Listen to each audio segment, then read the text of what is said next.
Sorry. It's actually excellent conversation that's been going on.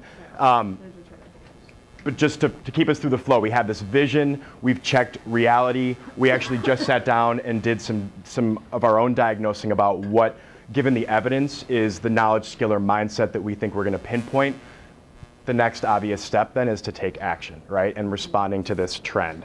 And if it was just core member advisor Lisa, do a one-on-one. But we're going to actually create this hypothetical situation that at your school site, the same knowledge gap or skill gap or mindset gap that you've prioritized for Lisa is actually the same as 2 other core member advisors. So the best use of your time is going to be creating a response for a group, right? Creating the same thing we did yesterday, where we thought of what could that possible agenda look like to prioritize that gap. So again, just to reiterate this key point, once you know when the gaps and causes are, you're going to take action. And you're going to address those by having them self-reflect or setting up rehearsal models, opportunities, and then providing exemplary models for them to look at, whatever you think is going to best remediate that situation. And 2 notes that I want to point out here. One is speaking to what Diana was talking about a little bit earlier as well.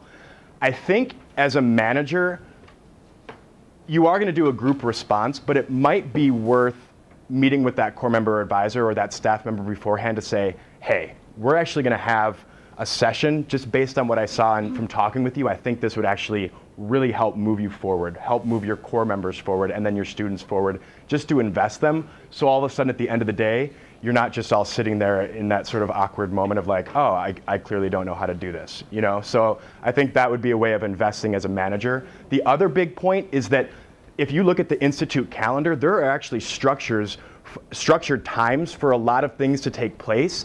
There aren't any for this when you respond to a group, when there's a group response to staff members at your school. So it is your responsibility to find this time. And I was just thinking of some examples, like you could have a before school meeting that happens every single day. You talk about logistics someday, but if something like this pops up, boom, that's where you put this session in. Or if that happens at after school, or if it happens on Sunday evenings when you do an all school meeting. But just know that there really isn't a time that this takes place other than when you create that. Yeah. Using your CMAC here is huge.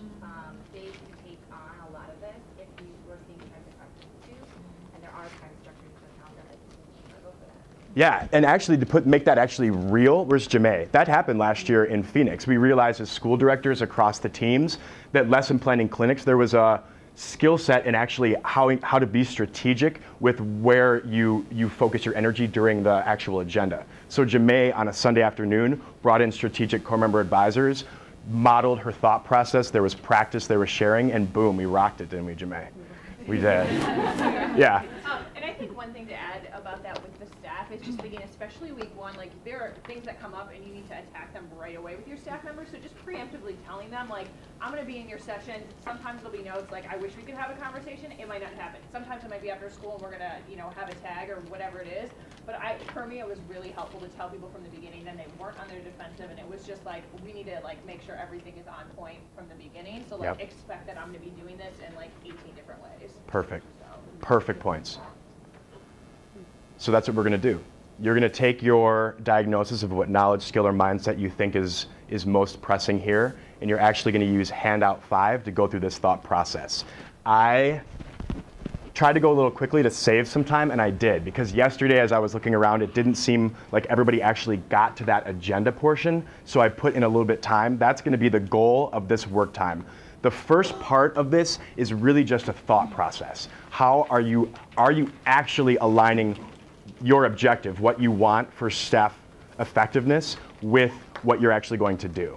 So briefly go through that thought process. The chunk of this time is going to be, how are you going to open this? What activities are you going to put in place? How are you going to check for understanding? How are you going to check that they mastered what this session is supposed to master? How are you going to follow up to make sure that that's transferred to what they're doing in the next lesson planning clinic or the next advisory session or all of these core member work times?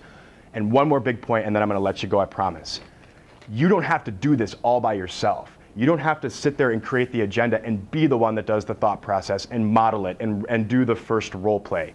Bring in, if you have lead CMAs, bring in a lead CMA, bring in your CMAC, bring in your CC, bring in your CS, your LS. You have support all around you. Bring in core member advisors at the school that are already doing this well. So just keep that in mind that there are, as we say in Louisiana, there's beaucoup, there's tons of resources that you have to make this effective. So don't think that you're not doing this in isolation.